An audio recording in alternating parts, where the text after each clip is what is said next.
Welcome to Kalangala Fishing Communities. Kalangala District is located 9,066 square kilometers along Lake Victoria in southwestern Uganda. It comprises of 84 islands, of which 64 are habitable. Their main economic activity is fishing, and the ratio of men to women is 1:3, meaning one woman has to be used by at least 3 men. Unfortunately, in the process of sharing partners, many are reluctant to practice protected sex, thus increase in new HIV infections, early pregnancies, and sexual violence. The documentary you're about to watch is entitled A Traumatized Mind, highlighting challenges faced by survivors of sexual abuse in Kalangala fishing communities. I'm William Lugolovi, District Chairperson, Kalangala District. The problem of defilement is quite complex because the statistics I can give you is that of reported cases, but there are so many girls who are defiled, but they are suffering as what? They are suffering. You learn of these cases after people fail to agree on the terms. As I was living with my uncle in the district of Sembavli, I was actually in primary 4 by then. That was 2009. At my school there was a student teacher who was teaching me, and he was teaching my class. His family and my uncle were friends. They were family friends to my uncle. So I don't know what they used to discuss about when they met, because the teacher's father had some common characters as my uncle did. They were very close. Yes, they used to meet in bars. They used to drink together. So my uncle was a real drunkard. I grew up not knowing any of my parents. Okay. I got to know my father when I was just 7 years, and by then, when I knew him, by the time I knew him, 1 month he passed and he died. He was a soldier, they told me, but he was shot to death. Now he died then. And they told me I left my mother when I was just 2 years old. I didn't know how she looked. I didn't know her names. I never met her. Okay. So my uncle made a deal with the father to the teacher. I don't know what, because for me, one day I just saw people coming for me at home. So I didn't know, I could not ask because I feared my uncle. I feared, he was so rude, he was so violent. Yeah. I couldn't dare to ask him any question. So he just broke out one day and told me, "You're leaving." I said, "I'm leaving to where?" To myself, I didn't ask. I was afraid. I didn't ask where was I going. So I just chilled and looked at everything going on. They picked me up on a Sunday morning. I saw one lady coming with a border. Who picked you up? There was a lady, a brother, actually a sister to the teacher. Yes, picked me up on the border, and then we drove off. Then we reached a certain place. The lady got off the border, and I saw the teacher coming, and again sat behind me. On the border? Yes. So I could not ask anything. I was just crying out of the blue. I didn't know what to do. Then he didn't tell you anything about where you were going? Never. He carried me into the boat. Then they began off the engine. Then we ended up on an island called, is it Mulabana? There he had, I think, a rented house. When we reached there in the evening. He told me to come in. I stayed outside on the door sitting. Then when it became dark, he dragged me inside. And he did what he wanted, of course. He raped me.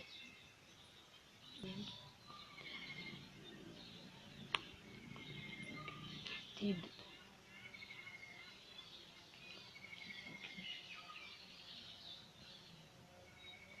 he left me bleeding because he left very early in the morning. It was not even. Maybe it was just around 4. And you were alone with no... With no one. I didn't know anybody there. So all the people were not, I think they were not concerned. because you didn't know them. Yes. Then very early in the morning, he told me I'm going somewhere. And I'll be coming back in 2 days. So I want to find you here.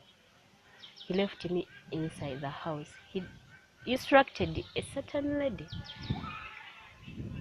to always bring me food inside and then lock me inside. I should not move out. The lady always did the same, but she wasn't concerned about... I don't know. She wouldn't ask, why are you being locked? No, she didn't ask anything. Actually, she just used to bring the food, put it there, lock the door, go out. Then I said I'm not going to eat anything here unless I get out of here. But the lady didn't mind. She just brought the food, put it there, moved out. But since that night, they always brought the food, I could just push it there and don't eat anything till the 2 days. But on the last day, she came and forgot to lock the door. I said, fine. How many days did you spend in that place? Then 2 days, then the 3rd day, when that man was coming back. The 3rd day, she forgot to lock the door. And then I saw it. I didn't mind. Then when she went away, I sneaked out. These girls are also vulnerable to drug abuse, sexual abuse, and HIV and AIDS. And many times they are denied access to basic services like health and education, among others. And many of these girls are unable to report abuse to police for fear of being ashamed and punished in their communities. And this gives perpetrators an opportunity to continue abusing them. And for such a girl, all hope is lost. We have an island called Chitobo. I went there for community sensitization, but we found 6 girls pregnant. But the oldest was only 16 years. Now, when we interrogated them, they were saying, we know the men impregnated us, but apparently we don't know where they are. You see the problem? I was so touched, I had to arrest the mothers. But even then, there's nothing much I would do because I was adding injury to a wound. When I came along with them, made statements, charged them, and were on the lookout for these culprits. Because imagine 6 girls, they're already pregnant, 4-6 months pregnant, and they can't really know who impregnated them. Reason is, islanders, I want to say, live a careless kind of life. And out of those 6, 1 was found to be HIV positive. When you talk to this girl, she has lost hope. She's living with a mother who cannot really help. And we really need intervention, serious intervention. Berry down here has been helping us, BerysPlace down. You know that Belgian who has been helping us. He's done quite a lot to help our children. Of course, you know, he's now an old man. He's been using his own pension and he's running short of money. He has cancer, never know what can happen. So we think some organization should come in to help and take over, because what if Berry died today? When I interacted with survivors of sexual abuse at BerysPlace, I was able to realize that these girls face huge challenges. Many of them are trafficked by their own parents for cheap labor and sexual exploitation, thus engaging them in early sex work at such an early age.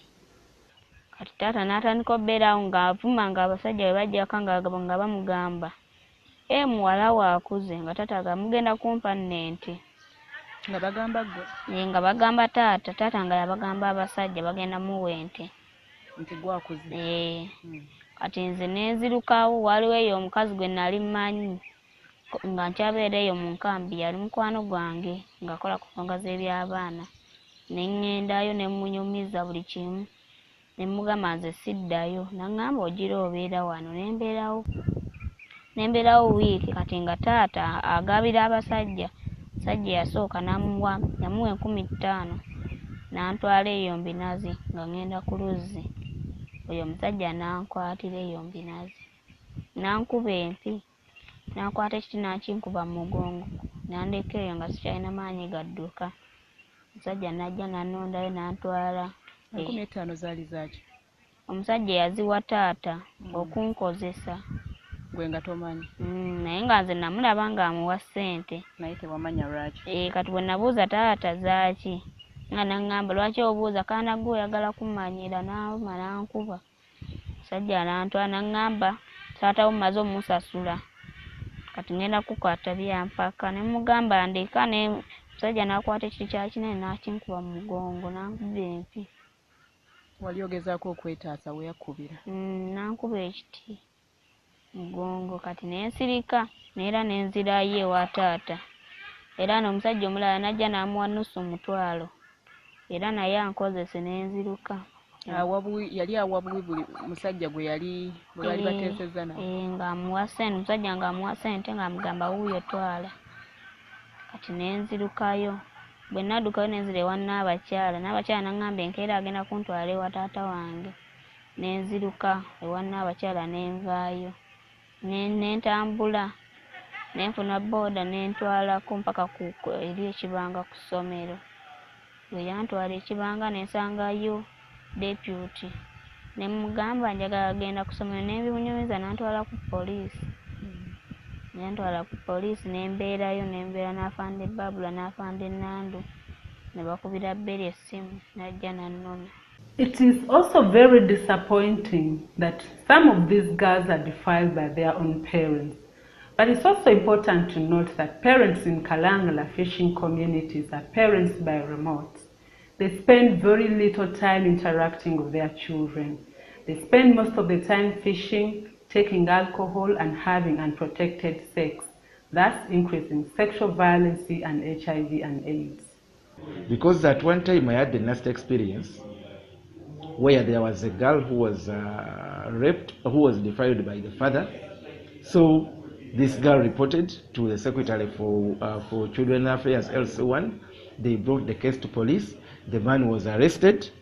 This girl was incidentally from Rwanda, but she was staying with the father. So when this person came, we arrested the man and put him to police. We identified a fit person in the community who claimed to be a relative of the girl from Rwanda to take care of the girl and assist us resettle the younger girl to take back the girl to Rwanda. Incidentally, what this man decided to do was to continue the fight, to begin from where the other one stopped. By the time we learned of this one, the girl was already pregnant. My name is Caleb Tukaichiriza. I'm the resident district commissioner, Kalangala District, representing the president and the central government.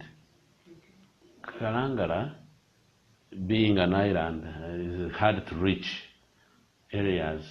People, either through drug abuse, alcoholism, people don't care. And their cultural behavior is the way they think that when you play sex, you catch more fish. And in their society, their communities, most of fishing exercise is done at night. In the morning, when at one time, they always say, if I have survived the lake, what is HIV? They don't care. And you find actually here the ratio of women in Kalangala is 1 to 5. 1 woman for 5 men. And the men don't care. You find them lining up. It's a very, very, as if they are still in the dark continent or dark world. So they need enlightenment, and my approach is to continue.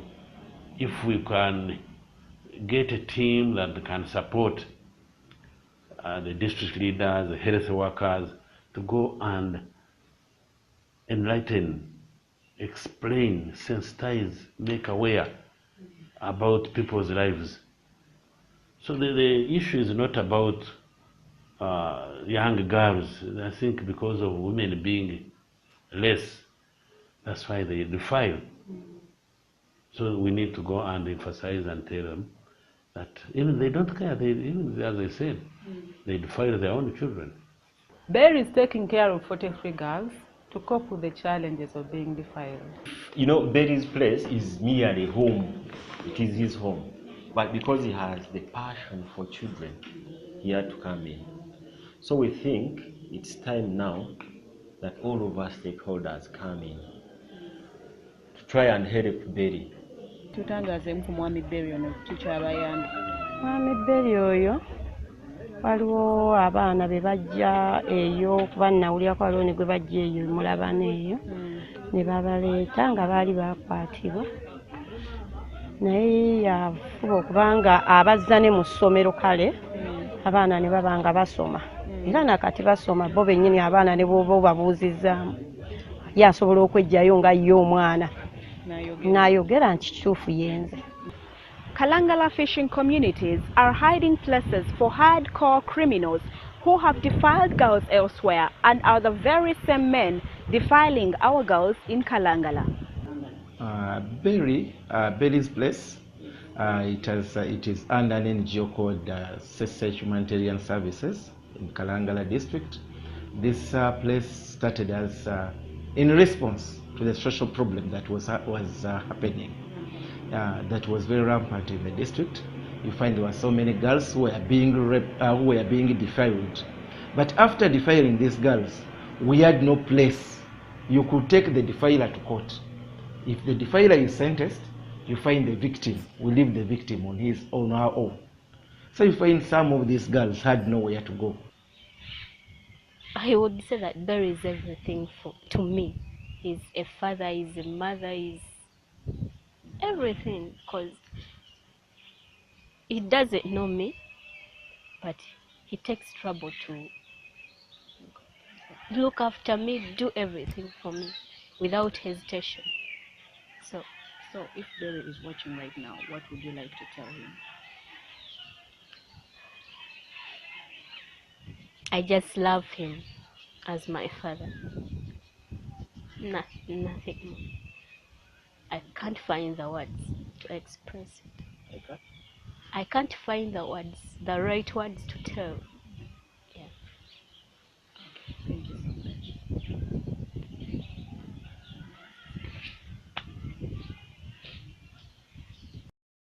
So when I came here and I saw these kids on these islands full of ulcers and blisters and smells, I needed to do something. I needed to do something. Because nobody else noticed it, or they were so used to it that they didn't see it anymore, or they became ignorant and no care attitude, even the parents.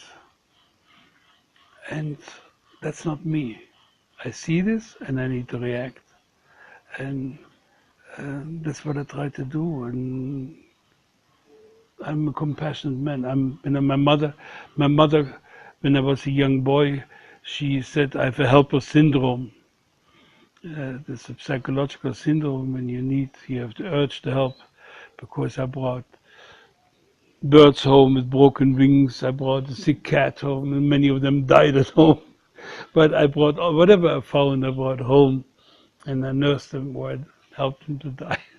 So that's what it is. It was a very emotional thing, and I'm just that type of person. I'm now 69 years old, and my mother is 92. And even today, when I have a problem, I go to mommy. She's always there for me. So that is very important.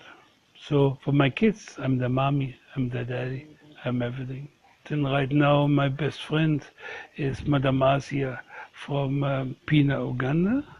And she's a wonderful person. She's trying to give me a helping hand. She has a network of people that also support her, and she's trying to bring them in to also support us. Um, the district government has been supportive, but not practically, not financially. Berry faces many challenges, but his main challenge is Adolescence.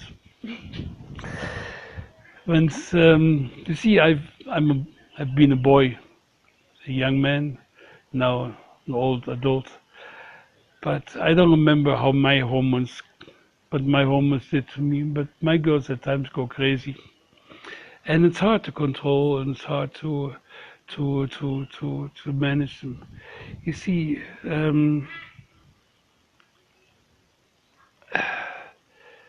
we are living here on an island. We are very living in an, say, enclosed environment, and they don't see many positive examples around them.